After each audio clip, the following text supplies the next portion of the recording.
Hi, and welcome to the Defense of Democracy workshop, How to Make the Most of Your Social Media. We're joined today by Kristen Pickrell, Pretty Pickle Media.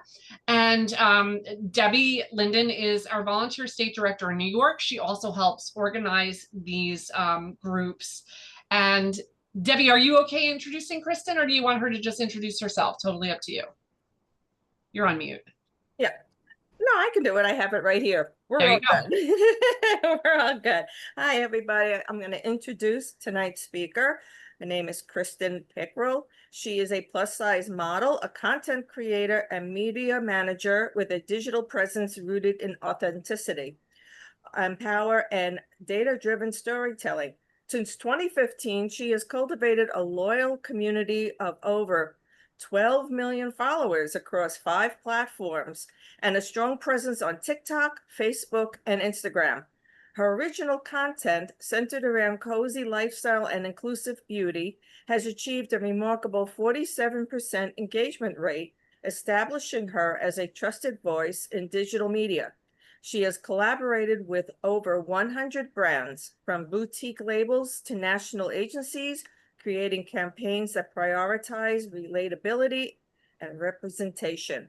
With nearly a decade of experience, Kristen specializes in crafting targeted content strategies that speak directly to specific demographics, driving both connection and conversion. And in this class, she'll be teaching Social Media 101, designed specifically for beginners who want to understand the fundamentals of social media and start building with intention. By combining creative direction with performance analytics, we will develop campaigns that will not only compel stories or tell compelling stories, but also deliver measurable results. So with that, I introduce Kristen. Oh, hi guys. So you might be wondering what somebody who's a plus size social media influencer can speak to about creating different campaigns. And to that, I will say the biggest part of trying to connect with somebody digitally online is going to be figuring out who your demographic is and how you're going to connect with them, right? Give me, Karen, you good? I want to just introduce our friends at the Justice Network of Tarrant County. We always like to try to highlight our different coalition partners in the fight to protect democracy. We have been associated and supported by and have supported the Justice Network for several years. So Catherine, it's my pleasure to introduce you. If you want to give a little bit of information about what your group's about, you're welcome to do that. Except you're on mute. Or you're muted. Sorry. Yeah. The Justice Network is in Tarrant County. We are a grassroots organizing group. We have 8 different action teams focusing on jail and criminal justice, LGBTQ, equality, supporting public education, reducing gun violence, immigration. We've got 8 of them. There's a lot. We're right in the thick of things. People who've been at this advocacy stuff a lot longer than I have describe Tarrant County as the epicenter of extremism. The Oath Keepers founder lives really close. We've got all these preachers around to advocate something called 7 Mountain Dominionism, which says that Christians have to be in charge of 7 areas of America in order for Jesus to come again. And they have huge crowds who believe this. And we're talking about the 7 mountains are government, business, education, family, entertainment, all this stuff. So that's part of the Project 2025 that we know is facing us all right now. Anyway, the Justice Network has these 8 teams, and we're hard at work. We're at every county commissioners meeting, where we worked with Defense of Democracy last year to stop an extremist group called True Texas Project, who was having a conference at the Botanical Gardens. The conference was urging people to resist the Democratic, what was the Democratic project, I guess, I don't know, to rid the earth of the white race. That was what they were saying the Democrats were about. So we've got our work cut out for us here, but we're doing lots of good stuff, having lots of in-conference meetings so that people can make friends. It's just such hard work that we're doing. So we're trying to emphasize people getting to know each other to make it easier. Yeah. So that's what we do. Yeah. It's definitely always a pleasure to see you. I'm actually, for anybody who's curious, we have a brief video that was made regarding the 7 Mountain Mandate. So, and I'll send that out after we're all done. I will send out that video along with anything else that Kristen, happens to add to the tutorial today that you might want to visit or whatever. So Catherine, thank you again for being involved and for all the good work you do. I know it's not easy. So, all right, Kristen, I'm going to turn it back over to you. Absolutely. And Catherine, it sounds like a lot of misinformation and disinformation battling is what needs to happen in that area. And social media is a great way to connect with people. So one of the things that I really push when you are figuring out how to connect with your demographic and to figure out what your demographic is to know what the different social media platforms are geared towards and what that means for the type of content that you're going to create. There is a science to social media, right? So social media is a non-partisan tool that we have in order to either push information forward or retract information and change it, right? So like a lot of different people like to use social media for the express purpose of creating like a public relations media marketing campaign. And it can be used for that, but that's not what it's for. The things that hit the hardest or go viral, the things that go viral and like thousands of people see it or comment or interact with it are things that they resonate with. And right now, the trend for that is real type of interactions with real people like you and me. They want to see those different types of lifestyle type of moments, and they want to hear what people have to say, but they don't want it to be some big production. They want it to be you're walking down the street and you pulled your cell phone out because you had something so important to say that people needed to hear it right now. So the type of content that we're seeing that is starting to go viral is that sort of a thing. But let's dial it back a second. Let's figure out what platforms. Let's do a little terminology. Okay, so platforms are the different types of social medias. Like if I say I'm going to go to the store and buy a pair of shoes, I can break that down further into Nike, Adidas, Skechers, right? So when we're talking about the different styles of the platforms, we have different demographics that like to sort of like hang out. Now, obviously, there's going to be outliers, and somebody's 80-year-old grandmother is going to love TikTok or Reddit for the youngins, right? So meta platforms, those are going to be TikTok, Facebook, Instagram, Lemonade, WhatsApp, Oculus, Threads, Workplace, and those are all owned by Mark Zuckerberg, and we don't like him. Then there's also X, formerly known as Twitter, that is owned by Elon Musk. We don't like him either. We have Pinterest, which is owned by Ben Silbermann. He's a rich person, but he doesn't, there's not like a Musk or an Elon type of association for him. And then we have Reddit, which is owned by Advanced Publications. They're the same company that owns Netflix. And they have controlling shares in 47 magazines and 7 TV programming stations. So they have a lot of emphasis on what type of information is getting pushed out. And they are starting to branch out into all forms of contact that the general populace tends to enjoy. Now, Reddit and Snapchat are individually owned by groups that primarily own like shopping malls. So Snapchat is one of the types of platforms that Elon Musk has been trying to purchase for a long time, and they keep telling him no. So we like Snapchat. And then Discord is a privately owned, single encrypted on a double entrance line. If we don't know what that means, I can get back to it later. But for when there's question, yes, absolutely. Give me 1 second and we'll get right back to it, okay?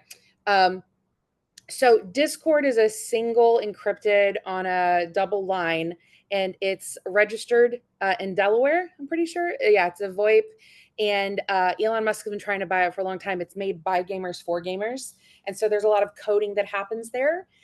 So as you are, pro tip, as you are building your communities online, I like having a Discord server so that you can start to categorize people. It's fairly easy for people to learn how to use Discord, and it's free to use. And it lets you have the opportunity to sort of organize a little bit as you're getting people involved in what you're trying to do. And it's a good form of quick communication. And then we have the YouTube, which is going to be your longer form content. It's owned by Google, which is owned by Alphabet Incorporated. We're not really happy with Google. They are doing a lot of really weird things with trying to take over and flood SEO algorithm patterns, which we'll get to later. And then there's different communication chat apps. So there's Telegram, there's Signal, which is a really popular one right now. And then there's WhatsApp. And those are all forms of SMS texting without it being an actual text through your phone. Those are international types of texting services. Let's see what our questions were. What happens when you build so much community on these platforms? And also when so much of our organizing, including DOD, happens on these platforms, we can't really get away from them successfully at this point, it seems. To that, I will say, you want to make sure that you're putting out content where the people are. It doesn't do us a whole lot of good when you are putting information out there if people are not seeing it. Now, when it comes to try to move people to different platforms, that's a little bit of a different question, right? Because if I have 5 million followers on my Facebook page, and then I'm going to kind of stop posting on Facebook, I'm going to go to Blue Sky. At that point, I'm going to start posting double on Blue Sky and Facebook. And then I'm going to start letting my Facebook followers know, hey guys, I'm not posting on this as much anymore. If you want to see my content, you want to go over to Blue Sky. So there's a general shift that'll happen over there. The conversion is one of the biggest issues when you have a large following on one platform and not so much on your other platforms. That is one of the issues that most people have. So you're not alone. Your biggest help in this kind of stuff is going to be consistency and communication. You want to make sure that you are being transparent about what you're feeling. Like on my TikTok page, I talk a lot about, I have a hard time with the fact that TikTok is getting ready to go away. And we have this community that we've built, and it's not, I know some of my followers by name. I know some of my followers are married and they have children, and we talk about our dogs. Like there's a communication and a community that you've built there that is getting ready to go away. And so at that point, when you start talking about it from that angle, It doesn't become, hey, I need your follow to come over here to Instagram.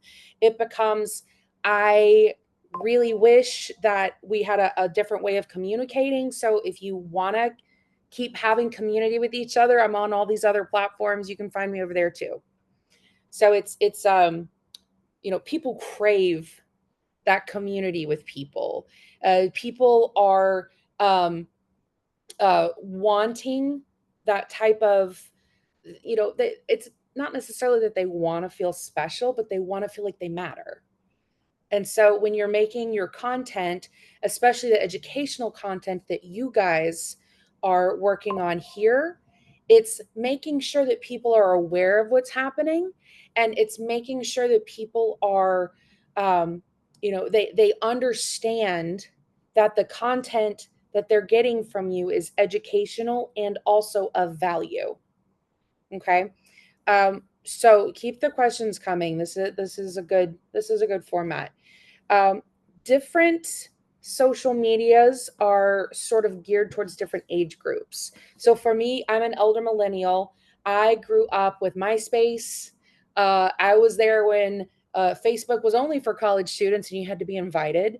And then I was there for the invention of YouTube. I was there for the invention of Snapchat. I've seen all of the things rise and fall. RIP Vine, right? So you're going to find your older generation is going to stick to Facebook. That is what they're comfortable with. You're going to see people that are, primarily they're 50 to 60 to 80 years old. And they really enjoy things that are either infographics. And Vine was amazing when I was in college. Yep, absolutely. And your the things that you grew up with on these different social medias are the things that you are going to resonate the most with, right? So when you're making your content, you want to make things that are geared towards whichever demographic. If you are trying to reach out to 40-year-old Native Americans that live in Los Angeles, then you're going to make content that is going to geared towards that, right? If you're trying to reach teachers that are, 25 to 35, then watching those types of content creators that are in that age range and also in that same type of like educational demographic, and then gearing your content towards that is going to be how you're going to get the most bang for your buck, so to speak. So your Instagram and your YouTube is going to be 40 to 60-year-olds. That's, it's mostly pictures. It's like little snippets of life. They do have the option for posting videos and stuff like that, but it's not, I'm talking Instagram specifically. They do have the option for posting videos, but that's not technically what Instagram started as. And then they added in the option to put in video, and then they took it away, and then they brought it back as something else. So, if you're scrolling through Instagram, you're looking at like your different feeds. You're looking at the aesthetic of your different feeds. And then for YouTube, that is all video. You have the possibility of uploading up to 4 hours of video. And then you also have a whole different section for YouTube snips for like a 59-second video. And for that, what they do is they push it out to small groups to see who likes it. And then they'll push your entire video if enough people in that group that they found for you like that video. So your demographics for your millennials are going to show that the age range of 28 to 44, those are the ones that are mostly doing the opinion pieces on these social medias, specific to the political aspect out of, related to TikTok. Your 28 to your 44-year-olds are the ones that are going to do the most posting, the most talking, the most scrolling, the most liking, the most commenting, the most sharing. So anytime that you're looking for who your demographic is going to gear towards, you could have the same piece of content and make 4 different videos for it, and they're going to hit all four different groups, age demographics, in order to try to get that information out there. Now, I'm not saying that you won't be able to hit all of them, you know, with one, that there's a possibility of that happening. But in general, you know, there's different types of video format editing that you can do for people that have neurospiciness. There's different types of video editing for people that your consistent scrollers. As soon as they scroll, you have about a second and a half before that finger goes again. So you want something that's really in their face so that they'll stop and go, oh, pretty colors. Okay. So there's a little bit of sociology, psychology, and then economic, and then your different demographics. Can you show some examples? Let me see. Let me catch up here. We have a separate training called Dealing with the Media, where we talk about all the do's and don'ts. Honestly, yep, absolutely. And then, yay, Vine. Can you show some examples of something that worked for you? Absolutely. I don't know. I can talk you through it because I don't know that it'll show up very well if I just like hold up on the screen. I guess I could try it. Oh, I made it so that you can screen share. I don't have TikTok pulled up on my laptop though. Okay. Yeah, because I'm on my laptop. So you know, there are different. We're gonna try it. We're gonna try it and we're gonna see what happens. Well, I mean, you know, not for nothing. I can bring you up on my computer and right your page. Now we just gotta remember my content is geared towards yes, fashion and that kind of stuff. That is definitely my face. Absolutely my face. And right. actually it'll show you my views here. So this is a different subject that we'll cover later. If you look at my views, anything where I'm talking about anything that's like politics has very low views. If you scroll down further on the page, you'll see some like 50,000, 200 million, that sort of stuff. Is this you? There's a lot of faces. That's not me. A lot of people. Yeah, sorry, I didn't mean to. No, you're fine. You're fine. So like let me get down here to some of my people are duetting. That's let's go. Left foot. That's my face, by the way. I'm just trying to find your all good. So what you're actually on is a website that is like TikTok that shows you different stuff off of TikTok. It's not the actual TikTok. Okay, so if you're trying to do something that's going to go viral, what you want to do is pick a subject that you know a lot about that you can just sort of Sorry. Go ahead. You're fine. All good. You want to try to pick a subject that you know a lot about. And then you also want to try to make the video somewhat interesting for people to watch. Now, whether that is a personality thing where you're just being quirky, maybe it's you physically doing something and moving around and then people are interacting with it that way. It's a different type of demographic depending on what you normally put out and then what people react well to. There's where's this video? Like there's a video where I did a stitch and I looked like trash. I was not feeling good. I had not showered. I did a stitch of a popular video. Didn't expect it to hit. Didn't expect anybody to look at it. Ended up getting close to 5 million views over the space of a year. And I mean, I'm not part of the creator fund because that's a whole different thing. But on TikTok, that's a fairly large number. I still get people. That video was like 5 years ago. I still get people commenting on it and liking it and sharing it. So you have the possibility of, you know, making an impact that is lasting that you don't even know what the reach is going to be until you post it. There's all sorts of different tips and tricks on how to get something to go viral. Yeah, so this video,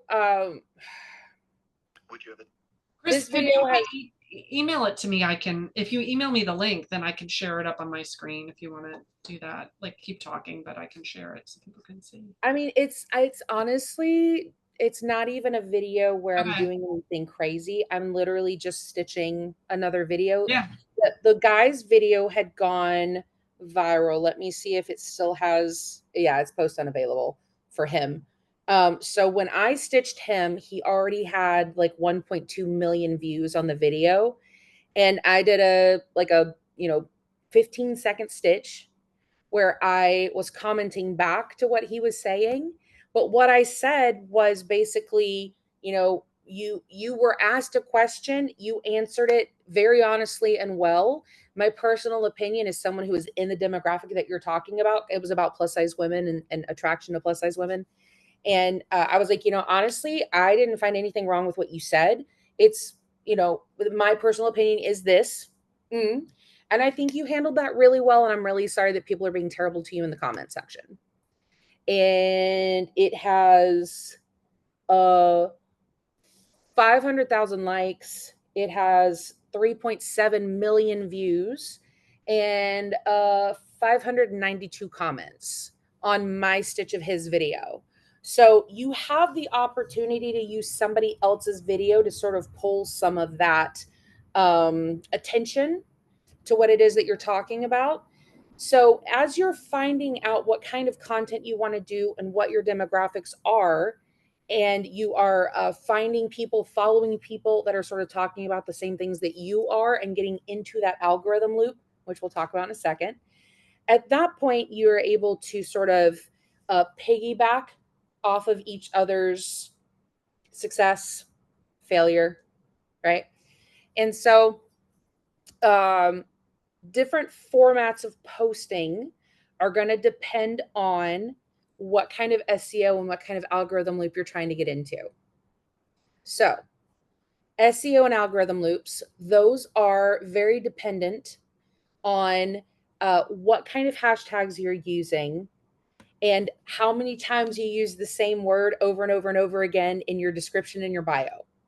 This is where it gets into the little having to trick the AI computer overlords into making sure that your video gets posted and pushed out. When you're making social medias, you have about 2 weeks where the algorithm is just going to push your video out as much as it'll possibly go. Just push, push, push, push, push, push, push, because it doesn't know where to put you.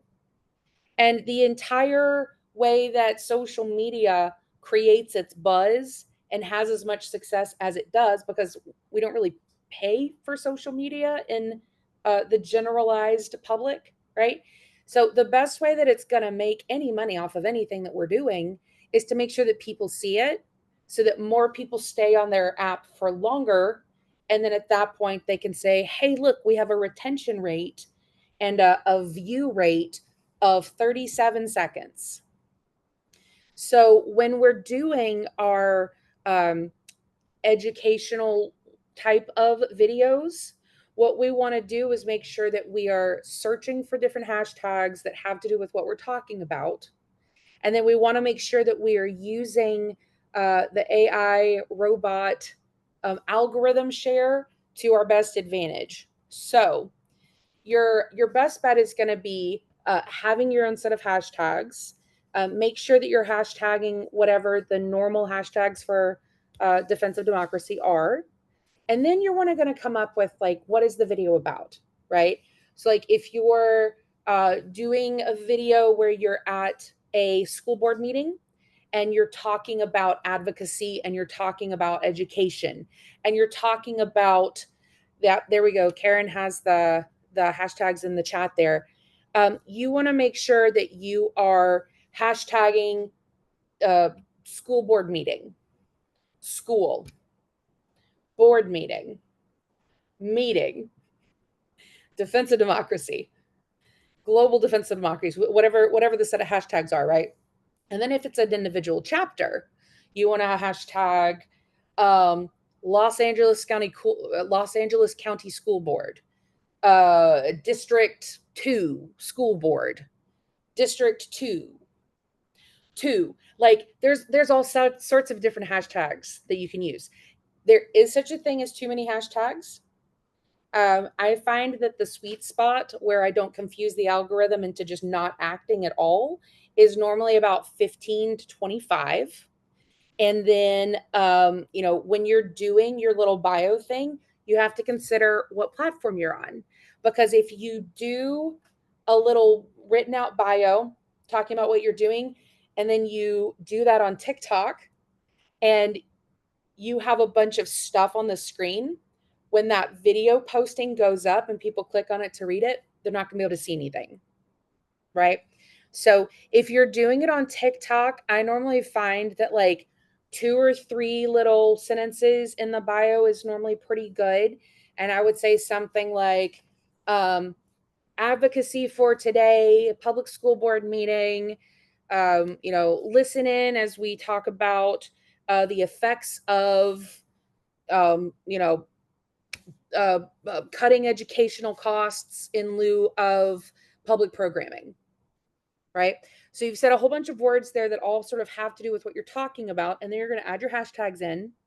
And then the best part about having a bunch of different group chapters and being part of a coalition is you can tag those other creators, those other accounts, and it'll sort of help boost your signal, because all of a sudden when people go, oh, I've been tagged in this video, then all of a sudden you're tagging me. My 86,000 followers are now seeing what Karen's posting on her profile. I just want to, I want to really make sure everybody hears that, because that is something that I do constantly with our volunteer state directors. We have a signal group, and when we put, so specifically for Defense of Democracy, when you see something posted by Defense of Democracy, by any of our other chapters, I don't care where you're from, like, share, and comment. It just takes a couple seconds, and that will, and this is exact, Kristen is 100% right. This is how we all will kind of get this machine rolling forward the way that we want it to. I want to say though, so for content creators who are, if you're in charge of like a specific Defense of Democracy New York Instagram page or Virginia Instagram page, if you create something that's more appropriate for like the national page, right? Like, definitely make sure to, go ahead and post it on yours, but also share it with me so that I can post it nationally. And please, I see this happening a lot too. And I know we all want to build our own personal social medias, but if you really, really want to be helping Defense of Democracy, if you're talking about a DFD subject, share it. Don't share it on your personal page. Help grow not corporate pages, but our nonprofit pages, right? Like seriously, we need that help. So that's what we're doing here. So if you create something, and I will, and this is a separate conversation, but we're going to come up with a format so that people will know how to set up an Instagram, and how to, what your handle should say, what your bio should say, blah, blah, blah. We're, baby steps, but I do want to mention that. Absolutely. And, you do have the option. I like to film outside of an app. If I'm going to make a video, I just film it on my phone, just like regular. And then I can go in, download that video into the app, upload it, and then you can edit there. You can download it without any of your watermarks before you post it. And then you have it posted on your page. You also have the option to send that video without watermarks or anything like that to your global pages or your nonprofit pages. And that way you have the same video going out. You can sort of see what your demographics are at that point. It's a little bit of science. You're looking at your data science at that point to see, okay, so on my page, it does not do well. Like I've been a plus size model, clothing, and a beauty influencer since 2015. As soon as January hit and I started talking politics, all of a sudden my views tanked because my demographic doesn't care about that. They want something pretty and clothed. They don't want to hear about me ranting about our current administration, right? So you have to figure out how to make what you're saying palatable for the people that are following you while also trying to garner new followers. And one of the ways that you're going to do that is by taking those videos and those content creations that you have and pushing them out on as many platforms as you possibly can. If there's any sort of like a sharing type of apparatus that you have where you can, like, I use G Drive a lot, right? So you can upload the video there, and then 6 or 7 accounts take that one video and flood the zone with it. The more that people are seeing it, the more that your name is out there, whatever name that happens to be, whether it's Defense of Democracy or a chapter of democracy, whatever, the more that people are seeing that, the more that the algorithm is used to you posting, the more you're going to get, a little bit of more movement than if you are a person that posts maybe once every couple of weeks. So the consistency part is important. The hashtags are important. The SEO is important. Creating your algorithm loops is going to be the most helpful bit of getting people to see what it is that you guys are doing. So like Karen was saying, like each other's posts, and anytime that there's a video that's posted and put out there, liking that video, commenting on that video with, maybe a couple of sentences, and then commenting on other people's comments on that video, and then sharing that video, reposting that video. Those are going to be the ways that the algorithm goes, oh, people like this video. I'm going to show it to 5 more people then. And then if those 5 people are also commenting, liking, sharing, reposting, then he goes, I'm going to show this to 25 more people. And that's how you see these fancy influencer people that'll post a video, and within seconds, they have 100,000 views. Like anytime Dean Withers or Parker or Harry, anytime that they start putting their stuff out, it immediately gets sent to the millions of people. So you can create your own little algorithm groups where you're able to post whatever your video is in a chat, and then you can all go in and like it, and you can all share it and all that kind of stuff. And you can also add people as a collaborator. So there's a difference between tagging and collaborating. Collaborating is where you give that person also ownership of what you're doing. So if you're posting on Instagram or you're posting on Facebook, you can co-host, co-share whatever those posts are. I haven't done it. Does anybody have any questions? I know Karen is posting little tips. Yeah, yes, absolutely. Share it on both personal and DOD pages. Just try to make sure that you are downloading it without the watermark, and that is a setting. Literally how I started getting. Why does it matter about the watermark? Does that affect the? It doesn't affect look good. It just doesn't look good. Okay. Okay. You don't want there is. People get really weird about if it looks like you've taken somebody else's content.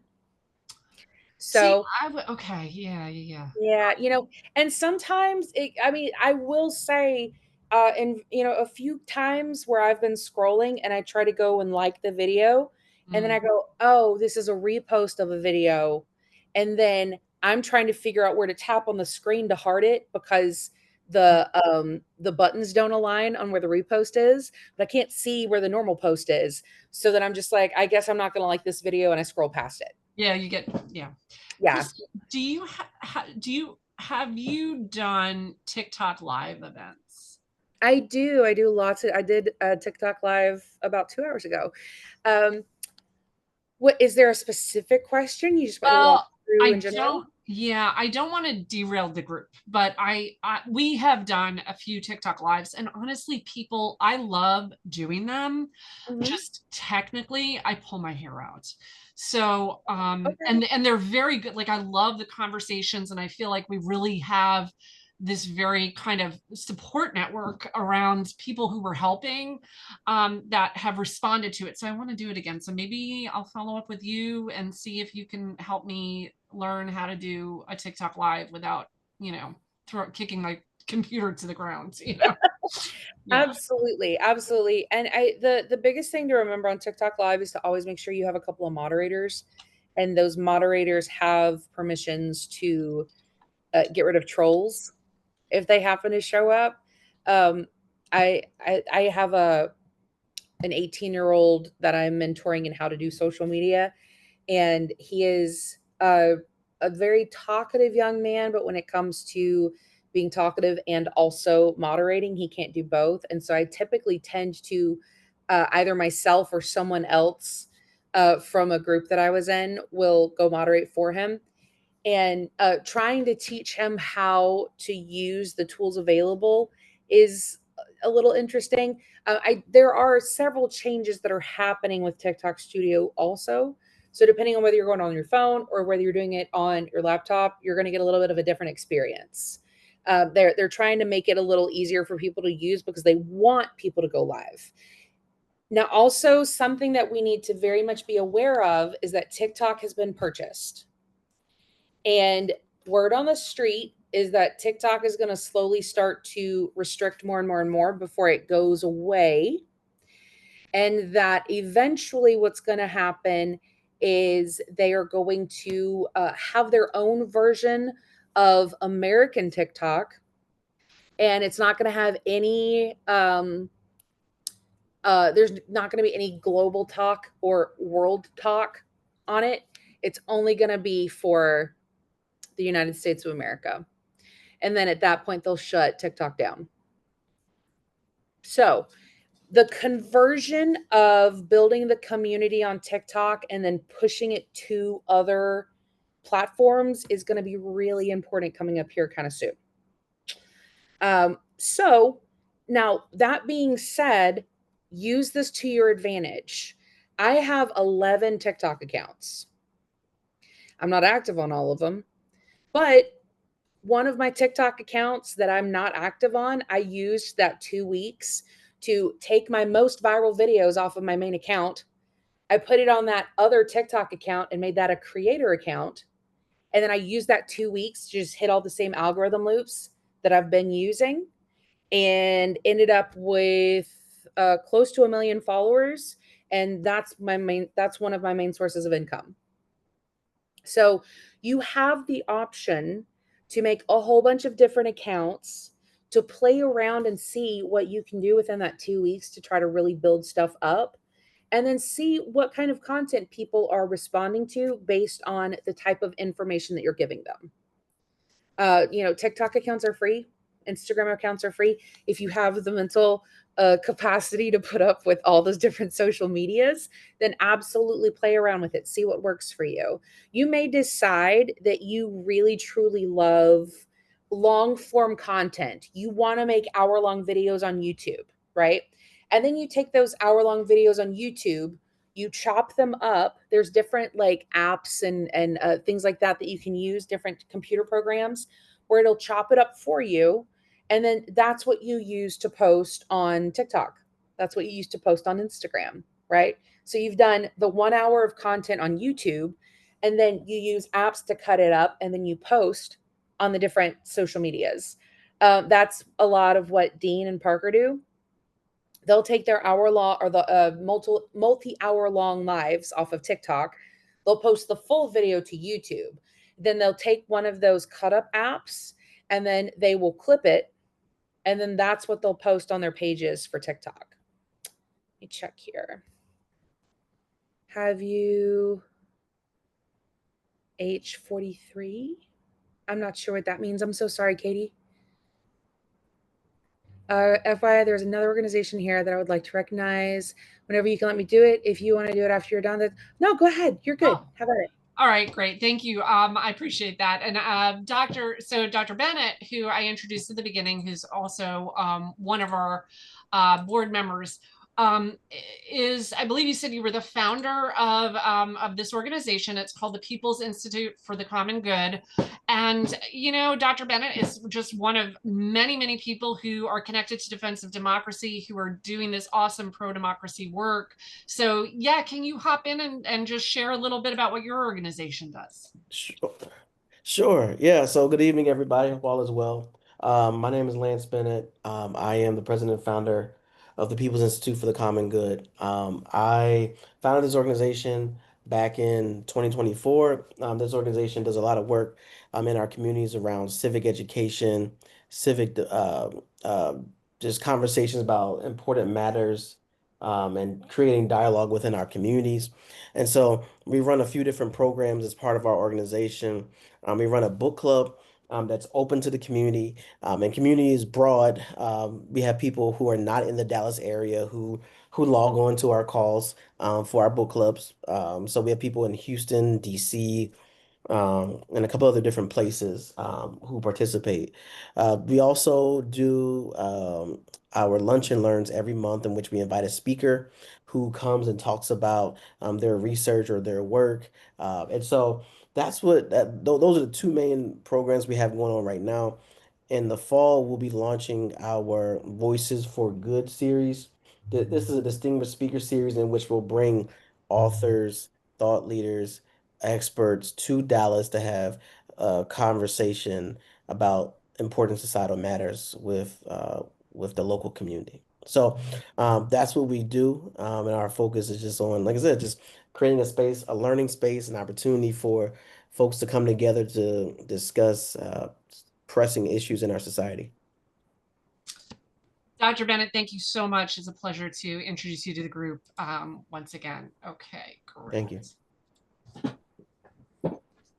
Lovely. I'm not sure. Did you have a time frame in mind for this? I think, honestly, I think we've been going for about an hour. And I mean, I don't know if anybody has additional questions. I've certainly learned an awful lot. I have like a whole nother 2.5 pages is why I'm asking. Oh. So this is what I'm going to do. I'm going to send you my notes and then you can email it out to people. Okay. And then if anybody has any questions, I'm happy to take them now. I also, if you have questions in general in the future, feel free to reach out to me. I don't mind answering or helping however I can. Let me see. We got, sorry, Neptune, I meant. I'm so sorry. I still am not sure what you're asking. But so just the basic general idea is when you are doing your social medias, the connection with people is going to be your greatest tool and your biggest pain in the butt. So there's not a perfect science to that because people change all the time. And there are a ton of different options for different types of videos. So if you find a good rhythm that works well for you and the type of content that you're trying to put out, I would suggest continue on with that. You're also gonna be Neptune is on alternative to TikTok. I don't have a Neptune. I have played around with the beta file a little bit. It kind of gives me Lemonade vibes, and I mean, to be super honest, I've been so focused on political advocacy since January that trying to grow another social media hurts my brain. So, I don't have a whole lot of information on it other than that. I'm happy to do some research and get back to you if that would be helpful. I think that you're going to find more of your people on the bigger apps that are already out there. So if you're trying to move TikTok people over to Neptune, last time I looked at it, it didn't have a huge following. There weren't a whole lot of people that knew about Neptune, and it still had a lot of beta issues that it was trying to fix. That doesn't mean they haven't fixed it. It just means the last time I looked at it, I was like, I'm good. Boop. But I'm happy to do some research for you if that would be helpful. If you already have, we got about 5 minutes. If you guys have any questions, keep them coming. I'm just going to sort of ramble to sort of finish out the hour here. if you have a TikTok account and you feel like your views are super down and nobody is seeing your stuff, there is a possibility that you are shadow banned or in TikTok jail. And the way to get out of that is to start posting content that has nothing to do with your original idea of content. So for me, if I'm posting a whole series of clothing options that a brand sent me, and I've been using plus size model, plus size clothing, all these different options like that, right? And nothing is getting seen at that point, then I start using hashtags like Taylor Swift, hot dogs, I love this song, summertime.